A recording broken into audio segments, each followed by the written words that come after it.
Hey students, we are starting a new unit centered on the novel The Wednesday Wars. This novel follows the main character, Holling Hood, through his seventh grade year as he has all kinds of experiences. But it also focuses on a number of plays by William Shakespeare.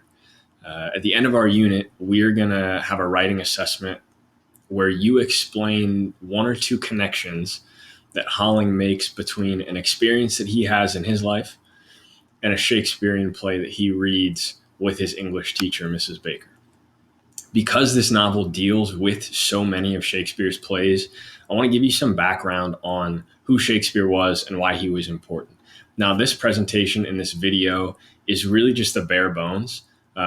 There will be a more in-depth Google Slides presentation that has a few more pictures and some more facts as well about Shakespeare. But I really just wanted to give you on this video bare bones. Who is Shakespeare? Why is he important? What do we need to know about him and his plays in order to understand the Wednesday Wars? As it says on this slide, he was an English playwright and poet. He lived at the end of the 16th century, beginning of the 17th century. Very famous. So he wrote 39 plays that we know of, that we have, 154 sonnets, which are types of poems, widely regarded as the best playwright in the world. Some things about theater in Shakespeare's time that you want to understand. There were no sets during Elizabethan theater during Shakespeare's time. So if you look at this picture, these close-ups of the Globe Theater, this is what the stage looked like. So there's no CGI. There's not a lot of special effects. Almost everything comes from what the characters, what the actors are saying.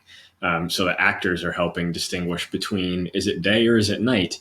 Which character is actually speaking? So they are highlighting that just with their words. And that's something we have to understand because you really have to pay attention to their words. There were four main types of plays that Shakespeare wrote, or ways we categorize his plays. First one is tragedy. Essentially, everybody dies at the end of a tragedy. Comedy is not like our comedy today where it's just funny stuff the whole time.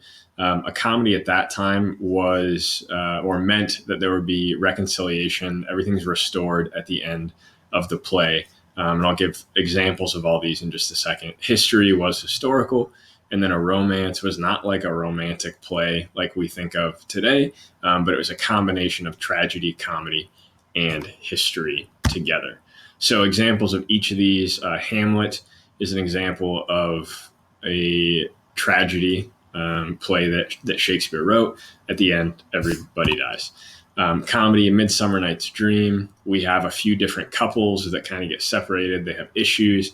At the end, there's this reconciliation and everyone gets married. So you have that happy ending at the end of the play, which makes it the comedy. History play, Julius Caesar, great example of that.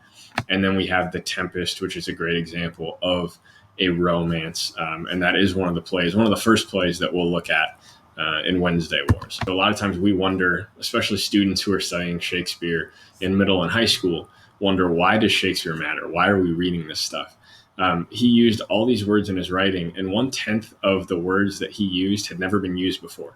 So he coined so many phrases. I have the poster of insults in my classroom, right? We have insults that we still use today that he came up with. We have phrases that we still use today that he came up with. So Shakespeare's remnants of Shakespeare are still seen around us today. The words that he used, the phrases that he coined. So hopefully you got an idea of who Shakespeare was through this presentation, why he was important. And now we'll be able to really dive into Wednesday Wars with a better understanding of Shakespeare.